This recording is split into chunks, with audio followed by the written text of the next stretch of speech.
Homeless camps are a hazard to the environment and costly to taxpayers. And the fact that they're illegal isn't stopping them. Tonight, KSL investigator Debbie Dejanovic shows us a problem right here in Utah and went out of state in search of solutions. We hiked our way through the weeds. It's really hard. I'm a city girl. I've never had to live like this, and to find the spot in the bushes. It's not easy for me. Ashley Drake called home. This whole area right here behind you is mine. But today, she's got to move on. Like I said, I've got everything pretty much packed up. Ashley has lived here with her husband for a few weeks in this makeshift commune near the Jordan River. I mean, we all did water runs together. We all, fed each other. The conditions are primitive. So right over here is the restroom that we've kind of made briefly. Just a chair and buckets. And it's hard for most people to understand how anyone could live like this. What brought you out here? I did some jail time, and then I guess my parents lost the house. Ashley's felony conviction puts her at the bottom of a long waiting list for affordable housing, and she refuses to stay in the shelter because my husband and my dog are all I have. They can't all stay together. Without children, and they don't allow you, and they don't allow animals. Rafael Marquez also refuses to stay in the shelter. That's where all the drugs are at. But today is visiting a camp that comes and goes along Fifth South. I'm into bikes now. I'm not gonna lie to you, but a lot of them come stolen, probably. Aside from the stolen bikes issue, Rafael recognizes the other obvious problem. We got to clean up after ourselves. Instead, that giant chore is left up to Public Works, police departments, and the health department. Along the Jordan River alone, we counted almost 100 between 33rd South and 41st South. The Salt Lake County Health Department estimates they've handled 1,000 cases in just the last 3 years. We captured one of their routine cleaning sweeps behind the Rio Grande on 500 West. Bulldozers, a truck hauling out dozens of shopping carts, and people scurrying to collect their belongings, even though they had warning. As for the costs of all these cleanups across the county, and then the real expense is the waste disposal, the police, the peripheral agencies that are there, the equipment, the streets might be there. We're talking, obviously, millions of dollars. We returned to 500 West the very next day, and already the giant mess is back.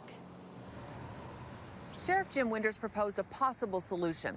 Designate an urban camping site right here that's safe, better managed, and sanctioned. He discussed the idea with our editorial board.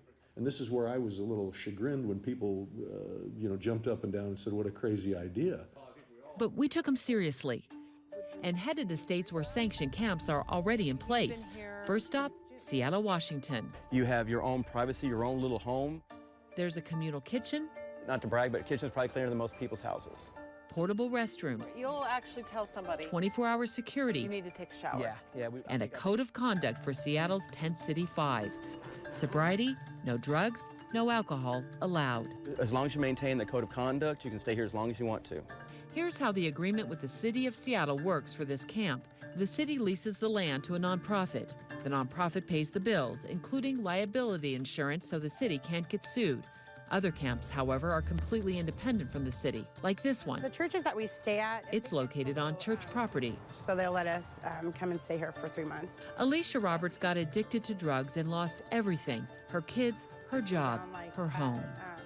Even when you get sober, you still have a lot of piecing together, and that causes a lot of emotional, mental damage. She used to sleep in her car, fearful police would make her move. Now she sleeps through the night in peace. We have 24-hour security here, so we have a good relationship with the police around here. Supporters of these camps say the key to their success is that they are managed by the residents themselves. We decide things as a whole camp. It's more of a family or community. But not everyone is a fan. It's not a good way to live. And in our neighborhood specifically, the tent encampment they're self-governed. Tent City neighbor Cindy Pierce is suspicious of camps that are run by the homeless and believes nobody should be living under tarps. That's where Seattle's tiny house strategy comes in. This village for the homeless is located on church property. There are 14 tiny houses equipped with electricity and heaters. Well, these tiny homes cost about $1,500 to $2,500 to build, and there's no cost to the city because they're all donated. The entire village took only 6 months to zone and construct. And like the camps, a nonprofit agency pays the bills. And while it looks welcoming, the goal here and at the other camps is not to get people to stay.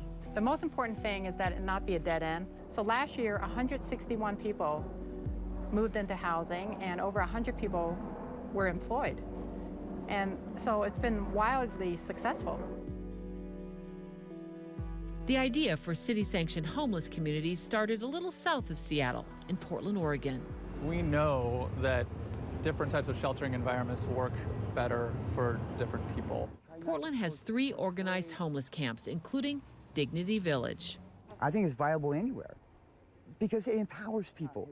Around since 2001, this is the longest existing homeless village in the country, and it provides much more than a shelter for longtime resident Scott Lehman. And with anything that a person earns that empowers themselves, that they do, betters themselves. Portland's newest tiny house village is much more controversial. It sprang up without permission from the city, and neighbors, well, they wanted to go. But Portland residents are getting behind an idea that may seem pretty radical. This summer, the city plans to plop down tiny houses designed for the homeless in backyards. So we've had over 1,000 homeowners sign up on the interest list. The upscale tiny houses will have plumbing and electricity, and homeowners get to keep them after housing a homeless family for 5 years. And we're looking at whether ADUs, accessory dwelling units, can be effective permanent housing.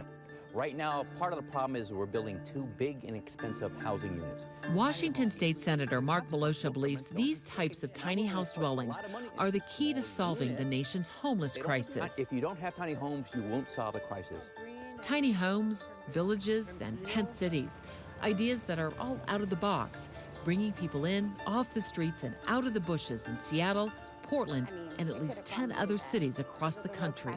We have a tiny home now, a shelter, security, family, community here. Back in Salt Lake, Ashley Drake says she likes the ideas. As long as I'm not separated from my loved ones, then yeah. For now, though, she'll just look for a new place to set up her tent. Where will you go? I don't know.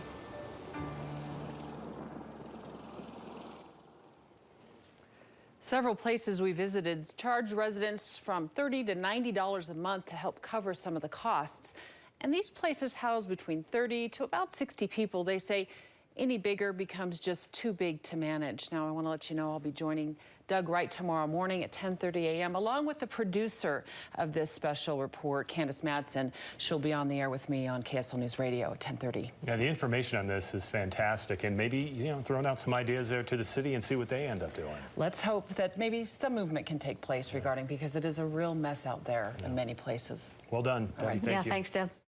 This next story we're about to show you reads like a spy novel. It does. It involves a dictator, political prisoners, social media, and a plan to free them that originated right here in Utah. No matter how much you understand about the war in Syria, this story will inspire and remind you that individuals willing to rise up in defense of the truth can make a difference. Mike Hedrick reports.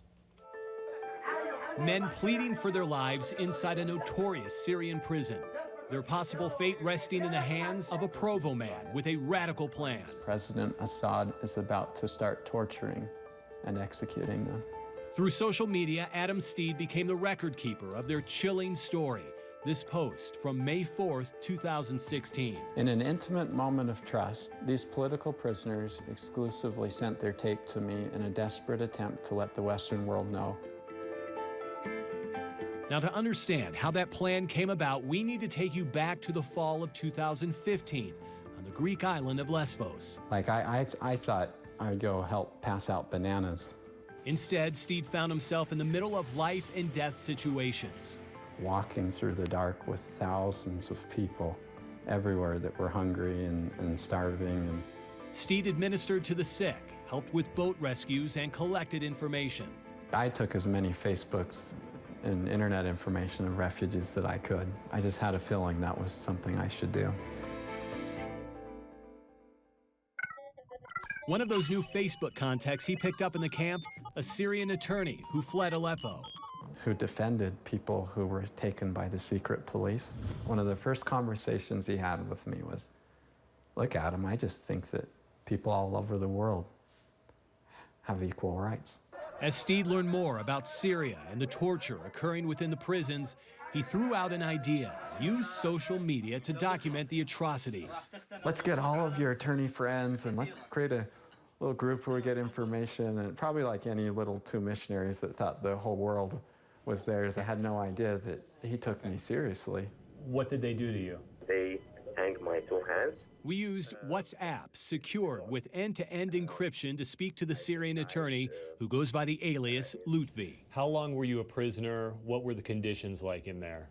In the prison, I have spent exactly 8 months and 13 days. If you will not die under torture, you will die because there is no oxygen. As you are. Like Lutfi, the men in Hama had been tortured and feared that they would be sent to Sednaya, a prison Amnesty International describes as a human slaughterhouse. The government is carrying out a calculated campaign of mass hangings and extermination. The Hama prisoners knew if they were sent to Sednaya, they would not come out alive. So, in a revolt, they took over. Soon, Bashar al-Assad's military surrounded the prison. If they make a deal with Assad behind closed doors, he will murder them. Their only hope was to get major news outlets to share the story. He cares so much about propaganda that he's not going to murder these people with the whole world watching. They pile on all this clothes. Lutfi and Steve coached the prisoners on how to state their demands. And these people are on the verge of getting massacred. Behind these men in masks are frightened fathers, husbands, brothers, and sons. A Facebook friend said she forwarded the post to a British journalist. And I'm trying to get what I think is the major world media. The Independent. I'm from Idaho. I have just like blowing him off. One of Great Britain's largest online newspapers rushed to publish the story. On Monday, a monitoring group reported that... So you were the monitoring group? Yes. The day after The Independent published its article... We are working on this intensely right now. The New York Times contacted Steve. It worked, dude. It worked. I just got called by the New York Times. So did the BBC and CNN. Steve cannot say for sure whether those articles had any influence on Assad, but... How'd you feel when al-Assad pulled back the military police outside Hama? But I feel good. A simple, normal person without any significance was able to do really significant things. In every war, there are those who fight on the front lines and those who battle silently behind those lines to give voice to the powerless. We're not aware of how important we actually are as people. In Adam Steed's case, simply through the power of a post.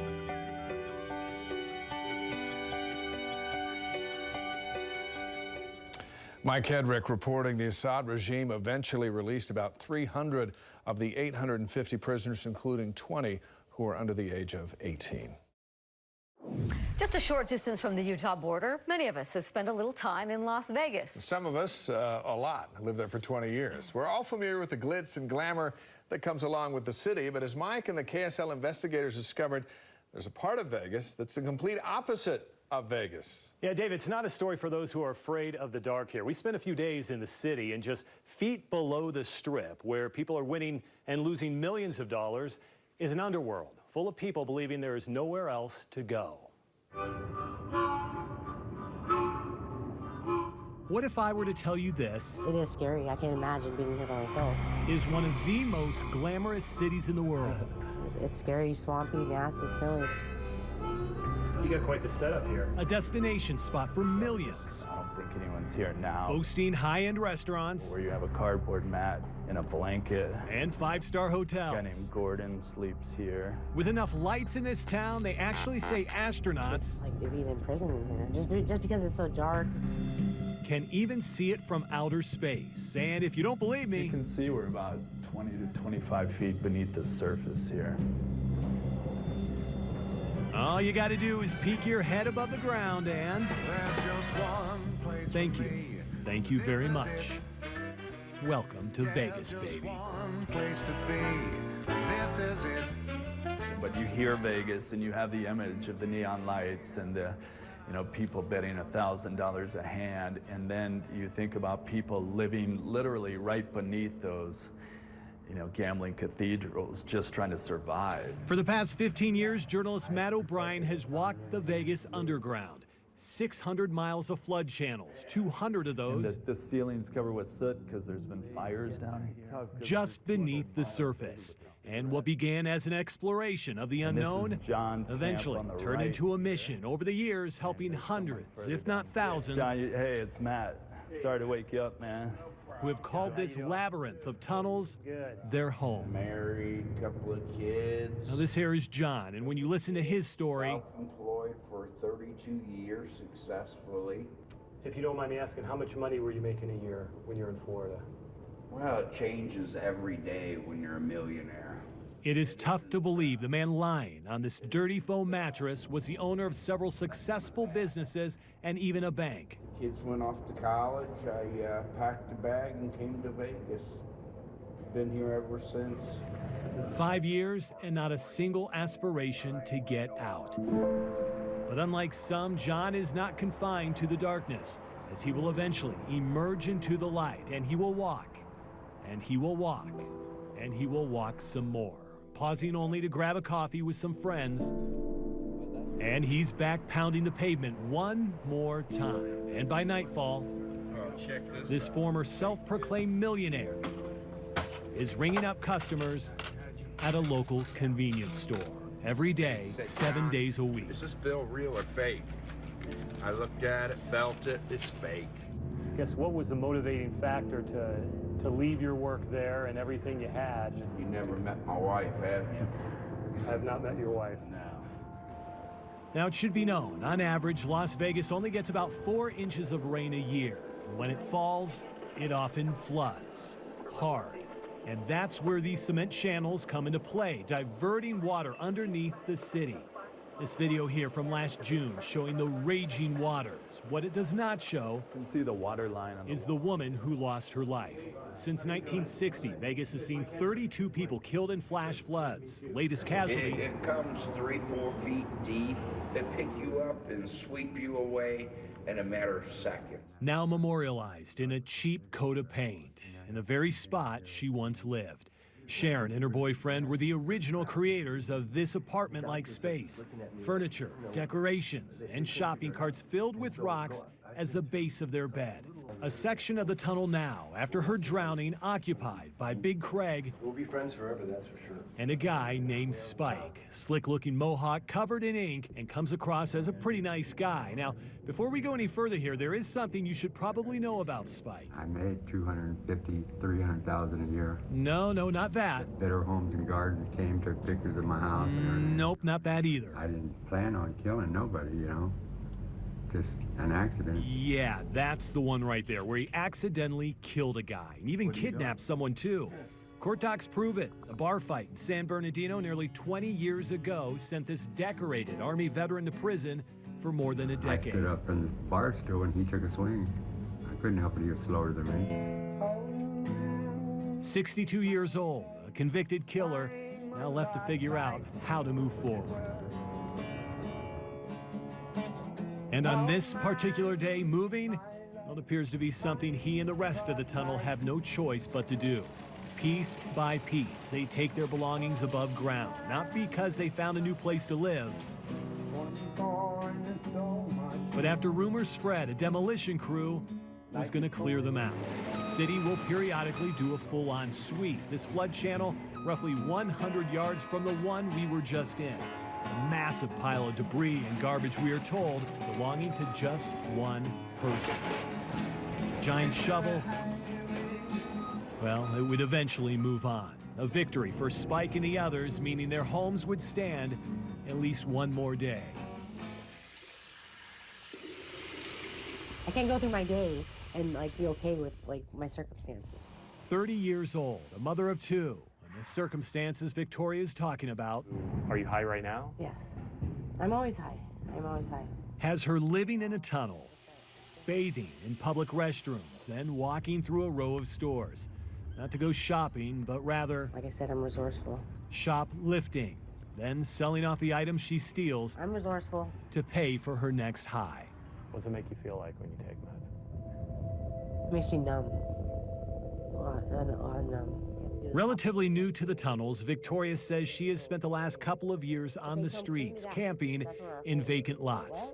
the triple-digit heat nudging her to the cooler underground. This is my goal every day, to like think of something in some way to get out of here. And while she may not appear to fit the mold, What are their ages? 8 and 5. Yes, my daughter's 5. My son is 8. this dark abyss has become a physical and psychological way to block out the reality her children No child should have a parent on drugs, not even a functioning meth addict. will likely never again be her own. I just kind of try to keep away, you know what I mean? Just so they can have normal lives. Is that hard? Yeah, it's hard, yeah. What if I were to tell you this There's that hope of hitting a jackpot. is one of the most glamorous cities in the world? That's part of what attracts people to Vegas. A destination spot for millions, boasting high-end restaurants. What time of day is it? Be your third. And five-star hotels. I would be in bed for 40 hours. With enough lights in this town, they actually say astronauts And you have the image of the neon light. can see it from outer space. And if you don't believe me, all you got to do is peek your head below the ground and welcome to Vegas, baby. Now, O'Brien is founder of Shine a Light, a community project providing housing, drug counseling, and other services to the people who are living in those tunnels.